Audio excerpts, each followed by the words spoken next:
Hi, I'm Tony Nichols, and welcome to Chamber Chat.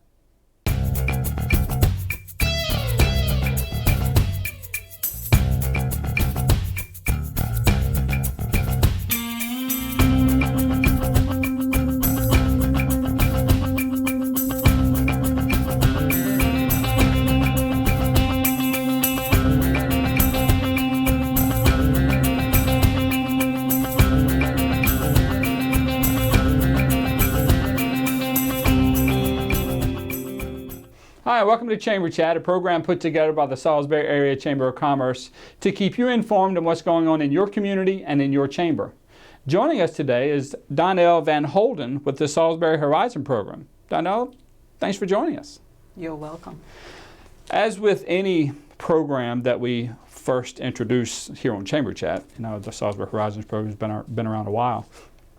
Can you give us an overview of what Salisbury Horizons is all about? Sure. Salisbury Horizon started off in 2003 where they saw a site in Kent County where they could help students from low-income families that have potential to help them throughout the summer so that there's not a summer slide. Bill Middleton, who was the superintendent at that time, saw that there was need here at the in the community and felt that it would be a good program for the community, and that's how Salisbury Horizons started. Okay, so what is the format of Salisbury Horizons? What do you guys do? Is it a singular year program? Is it multi-year? It is multi-year. The students start off in kindergarten and they stay in the program until 12th grade. Okay. So these students continue to come back. These are students from Wicomico Public Schools, and students with potential, and parental involvement is another criteria that they need to have in order to be in the program. And through the Board of Ed, we got a chance to look at their progress throughout the year to see where they need help throughout, so we could help them in academics in the summer as well as throughout the school year. Gotcha. So it's not come see us for the summer program and then hopefully you come back next year. You get them young and you stay with them. I think that's so important. I've been in several meetings over the last couple of months, and it's identified that at a very early age is when we can either make an impact or we lose those kids, and it's much more difficult to pull them back in to want to do the right thing rather than to go down the wrong path. So the fact that you're starting in kindergarten, that's before that age 8, unfortunately. Yes. That many of them go astray. So it's good to have them through the entire high school years as well. Yes. And understand that this is the first year that you guys have seen the fruits. I mean, I know you've seen the fruits of your labor, but you're really seeing the fruits of your labor for the first time this year. Yes, and so the students, when they finish 8th grade, they graduate to go to 9th grade in the Horizons program. So there's a different type of program then. Okay. And the high school program is more of a mentoring program where we do one-on-one with the children. And in that sense, just trying to keep them throughout to help them, give them the added support that they need to throughout the high school years. And as you mentioned earlier, it is good to see the ones that started off. We had 10 students that started off in Horizons that graduated this year from high school and pursuing their careers. Some of them are going to college, community college, and so forth. So it's good to see what that we had a chance to be involved in their lives, to see the potential that they can be. That's you can't put a dollar value on that. So many times we want to equate success with a monetary aspect, but when you can pour into someone and you give back, and many of the people that support Horizons are volunteers, to see that come to fruition. Yes. That's a payment that you can only until you experience it that you know what that feels like. Yes, and it takes a village. It takes a village to raise a child, and that's what the community did when they helped us to start off with Horizons, and then everyone is working together to help these children so that they can get farther on in life, and then they can help out others as they get older. So what's next? I understand that you guys are your name is no longer going to be the Horizons program at the Salisbury School. I mean, so what's the next step? Well, the Salisbury School has been a real great asset for us, with us having the students there for the last 13 years, and we will continue with them as well. But now we're also having a new site at Salisbury University, so Okay. now we'll just be called Salisbury Horizons with 2 different sites. Very good. So the new offices, how will this affect staff? Will you have to increase staff? I mean, with any kind of growth and change, obviously there are the perceived pains. How is that going to affect you guys? Yes, we will need a new staff for the new site at Salisbury University. The staff will still be there at the Salisbury School, but we will need a new staff. Right now we're looking for an executive director that would be full-time. Okay. At this time we have a part-time executive director, so we are searching for a director that would be able to go out and do fundraising to help with the 2 sites as well, where before it was just part-time. So we can find that information. You can find it at salisburyhorizons.org. Now you guys also going to have a new office? We do. And that ties into the fundraising, is why that jogged my memory there. Yes. So where's that office going to be? That office is on East Park Street over by the Community Foundation. Gotcha. Yes, so over there is where the new site is. That would, I'd probably, whatever staff, paid staff, that'll probably be their home. But so individuals and businesses throughout the community, how have you seen support thus far from individuals in the business community? Well, we've seen a lot of support. Of course, if we didn't have the support, we wouldn't have the program running. Even for the last 13 years, there are many different people out in the community who have donated to Horizon, since it's a nonprofit organization, to help us continue to keep growing. So the community has been really well with that.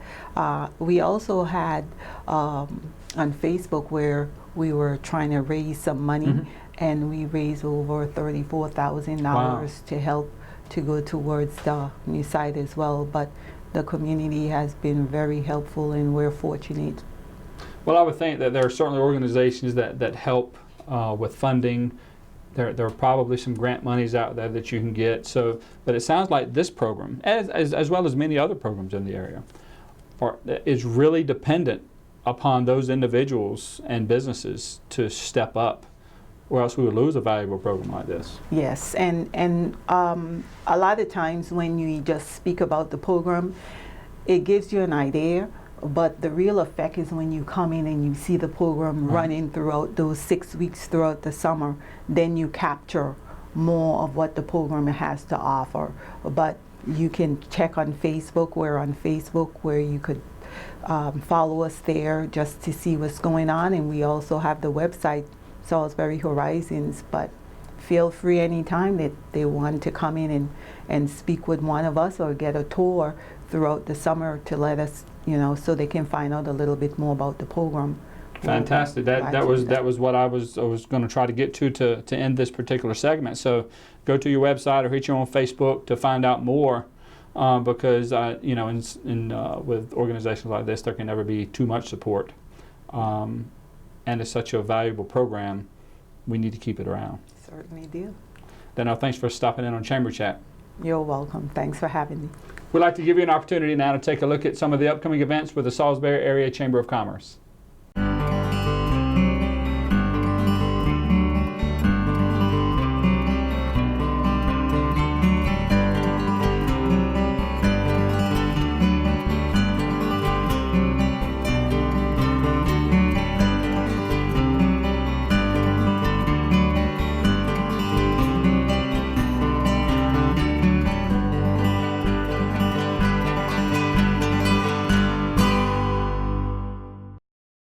Welcome back to Chamber Chat right here on PAC 14. Joining us now is Cheryl Meadows, the Executive Director for the Salisbury Neighborhood Housing Services. Welcome to the program. Thank you.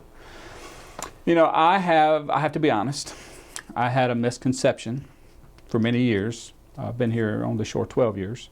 Had a misconception of what you guys are and do. Because I think, and hopefully we can clear this up for a lot of other people that may have a different perception. I've worked in many different cities across the eastern part of the United States, and I've worked in some housing authorities. The low-income housing scenarios. That's what I thought you guys were. And that's But you're not. not. What we are. Could you tell us what you Sure. are? Salisbury Neighborhood Housing is a local nonprofit. We're a 501c3 organization, and we're chartered by a congressionally chartered nonprofit, NeighborWorks of America. We are one of about 250 similar organizations across the country, and we've been in business for 22 years here in Salisbury. Wow. When we were talking earlier, I would have had no idea it was 22 years, but in the same breath, it's a staple in the community. It's one of those iconic services that you always hear about, and you think you know what it is, but you find out it's not. So what kind of services do you guys offer and provide? Well, our mission is neighborhood revitalization through home ownership opportunities. We provide lending products for mortgages. We provide rehab loans, down payment and closing cost assistance. We also have an educational side where we provide monthly homebuyer education classes. We are a HUD certified foreclosure counseling agency, and we do individual credit budget counseling as well. All right, that's a lot. So you answered part of my next question. So I was going to say, so I would like to purchase a home, first home or not. I think you're not just for first-time home buyers. That's right. And I don't know anything. I don't know how to make an offer on a house. I don't know about mortgages. That's where the education piece comes in? Right. The homebuyer education class really takes you through the entire process. Credit and budget is the beginning to see if you can qualify for a mortgage loan. Our counselors are great. They will work with you at no charge to make sure your credit is where it needs to be. The class also covers how to shop for a home, how to work with a realtor, how to shop for your mortgage, and what happens after you get in the house, post-purchase issues, how to maintain your home. Right. So the idea from taking someone that has no idea to home ownership is in essence the mission. It is. And everything in between. It is. As a NeighborWorks organization, we're required to hold a full cycle lending certification, which means we start from the very beginning and we take you all the way through the process, and we're there even after you buy your home. If for some reason you do get into trouble and find yourself maybe past due on your mortgage and maybe facing foreclosure, we're still there to help you. Okay, so I fessed up at the beginning of this segment about me not really knowing what you guys do. What is something that you guys do provide that you want to make sure someone knows about? Well, I think being a nonprofit, there's a misconception that we are just a low-income housing agency, and that is not what we do. While we do have programs that specifically target low and moderate income families, we don't have any income restrictions. Now, the lower your income, the better interest rate you're going to get, the more down payment and closing cost assistance you're going to be eligible for. We have grant programs that are specifically for lower income families, but we don't want to create low income neighborhoods. We want economically diverse neighborhoods. So that's why we open our programs up to anyone that's interested. I think the caveat to that is if you use your services, you can't purchase it for a rental home. You have to live in the home. That's right. You do have to live in the home as long as you have your mortgage through Salisbury Neighborhood Housing. Every so often there's a news cycle that talks about housing in Salisbury. From too many renters, you can't have so many renters in your home, to low-income housing. Where do you guys fit into that picture? Well, we serve, as I said before, all income levels. So for lower income people or for people who have never owned a home before who don't know what they're doing, we're there to help you get through that. We're somewhere in between Habitat's clientele and then a conventional mortgage. All right. So and that's a pretty broad spectrum. It is. Quite frankly, it's so to your point of not having income restrictions that would from those traditional lenders from Habitat's clientele. That's a pretty broad stroke there. Who supports you guys locally? I know you said you're part of our national organization, but you're still a nonprofit, and you likely have the same woes that every other nonprofit deals with. We do. So how do you guys get supported locally? We get a lot of support from the community. From the city of Salisbury has been a great supporter for Salisbury neighborhood housing ever since our inception. We also get a great deal of support from local businesses and the local lending institutions. For the first 5 years of our existence, our operating budget came directly from the lending institutions and the business community. Wow, so without them, yeah, we probably would have floundered. We also get a lot of support from the community foundation, chamber. The residents of the neighborhood.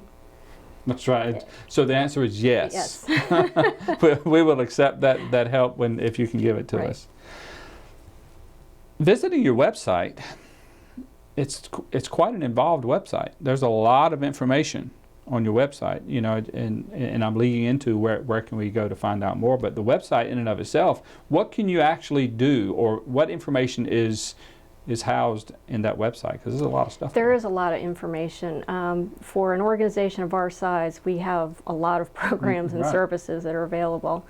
You can find information about signing up for any of our classes, about the credit and budget programs that we offer.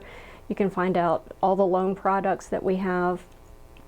We also have a Facebook page, a Twitter page, a new blog.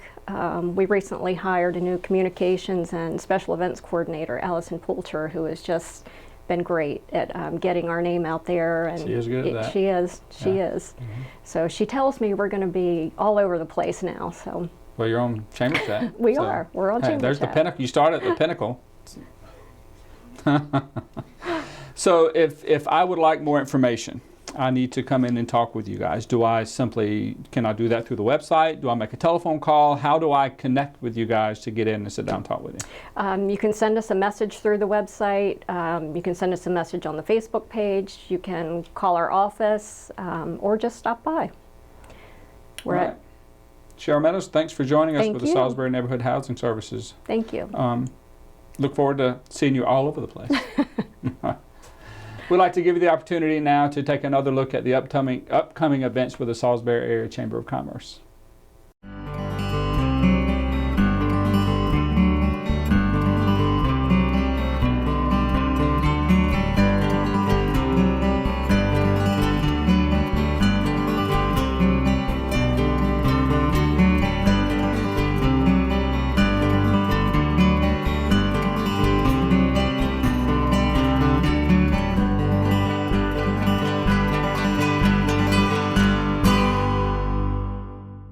Welcome back to Chamber Chat right here on PAC 14. Joining us now is the Director of Events for the Salisbury Area Chamber of Commerce, Shannon Mitchell. Welcome back. Hi, thanks for having me.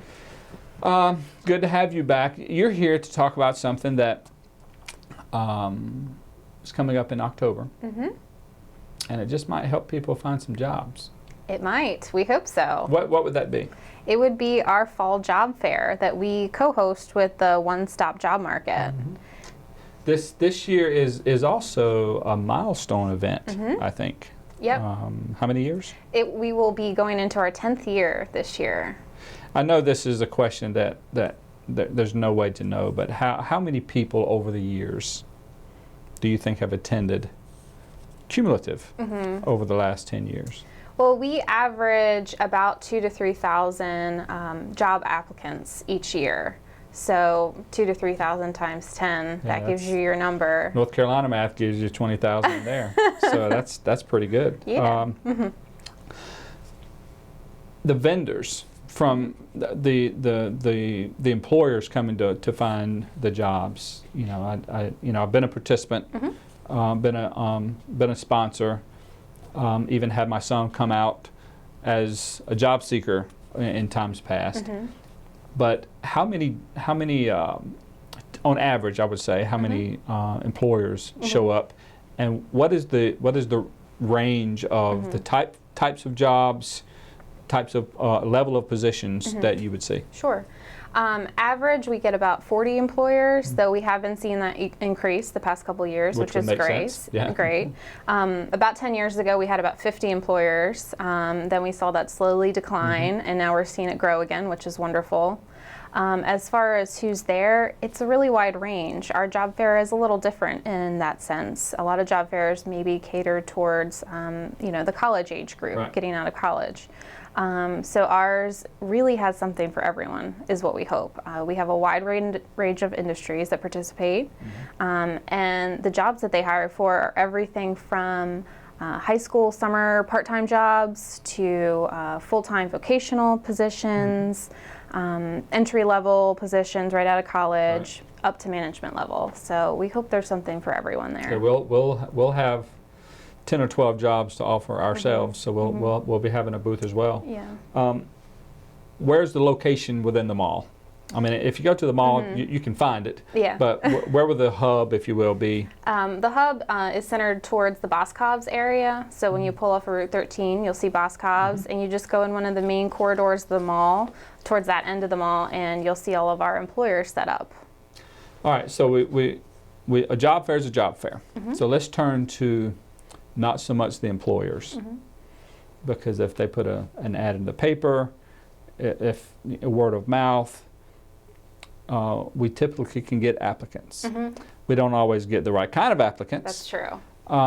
So for the applicants, for the people that are coming, what advice would you give them? I know that's a very broad stroke. Yeah. But there's got to be something that we can give them to help them out. Well, there are a couple obvious things. The first one is you want to dress to impress. This is a job interview. And for some, it's going to be a job interview for potentially 20 or 30 different jobs because there's so many employers there. So if you think you're overdressed, you're probably not. So the more formal, the better. Yeah, I have had people, when we have had booths there, that let's just say they were not dressed for success. Exactly. And that's the first thing that jumped off the page is you're even if it's a $10 an hour job. Yeah, it doesn't matter. It doesn't matter if you're applying, if you're a high school student and you're applying for a summer job while there. You should be dressed the same as if you're applying for a management level job that requires 10 to 20 years of experience. Over the years, the people that constantly stand out to me are those people, regardless of the position, that are dressed appropriately. Yes, sure. And a suit is not overdressed. So dress appropriately and you'll have a much better chance. The resume. Resume is crucial. Resume is absolutely crucial. And I understand the resume doctor is going to be on scene. There will be. Again, there will be a resume doctor. to repair and bring back to life those. So the resume doctor will be there mainly if you're not quite ready to start applying for jobs, but you need help getting your resume ready to get out there and start applying. So you can bring your resume there. Even if you don't have one, they can help you put one together. There will be multiple people there to help. It's all free, and they'll help you fine-tune what you need to include on your resume in applying for jobs in the future. So how important in your mind that you've seen and talked to and when you're talking to the employers is the look and how that resume reads? I think that would be just as important as your physical appearance when you first walk up to the employer at the job fair. And as you know, Tony, I'm sure in your line of work, you've seen it, that usually recruiters, if they're looking through a stack of resumes, might look at the resume maybe 10 seconds each before forming an opinion on that person. That's very true. I've seen resumes where the resume was a paragraph. I didn't read the resume. Yeah. I just passed. Yeah, and it's unfortunate because Because that could have been the perfect candidate. But it was just when you have so many, when you put one position out and you get 80 to 100 submissions to that position. Yeah, you're looking for certain keywords. That's right. And so when you're fine-tuning your resume and working it up, you want to make sure that the 10 seconds that they're looking at are really going to count. So make sure you highlight what you want. Yeah, not only that, when people are talking, you know, just a point that I would make is be curious in your conversation. Ask curious questions about the position. Sure. Not trying to drill too deep, but what are the expectations? What are the hours? Is there room for advancement? All those types of questions, rather than do you have any jobs? Sure, exactly. And going along with that is make sure you do your research before the job fair. We will post all of the employers that are going to participate on our website, and usually they also include the positions that they're hiring for. So we'll include that online as well. So you can go on there, check out and see who's going to be there and what you might be interested in applying for. And then take a few minutes and research each one of those companies. Right. So you can go there and have, you know, a little background knowledge on what they do and what they're looking for. Sure. Employers, again, we've talked mostly about the applicants, but the employers get access to 2,000 people potentially. Yeah. And where else for a half a day really do you have the it's a pretty intense day when people are lined up, but you still get access to a lot of people and a lot of very qualified people. Yeah, we don't have, the job fair isn't all day long. It's only 3:30 to 7, but in that period of time there are usually at least 2,000 applicants that come through the doors. So how can I get a booth, and where would I call to get that booth? All you need to do is you can call the chamber or you can visit our website. The booth applications are online. For a 10 by 10 space, it's $125, and we'll take registrations up to about the week before. Sure. Okay. Well, any parting words before we see you at the job fair? Just remember, this is a great way to meet a wide range of applicants in a short period of time. And if you're looking for a job, make sure you check out our website to see what we'll have available. Thanks for stopping in on Chamber Chat, Shannon. Thanks for having me. We'd like to thank you as well for joining us on this edition of Chamber Chat. If you've missed any part of this edition or you'd like to view previous editions, you can visit PAC 14's website and utilize their on-demand feature, or you can visit the Chamber's YouTube page and catch all the action of previous editions. That's about all the time we have for this edition of Chamber Chat. My name's Tony Nichols, encouraging you to make a difference.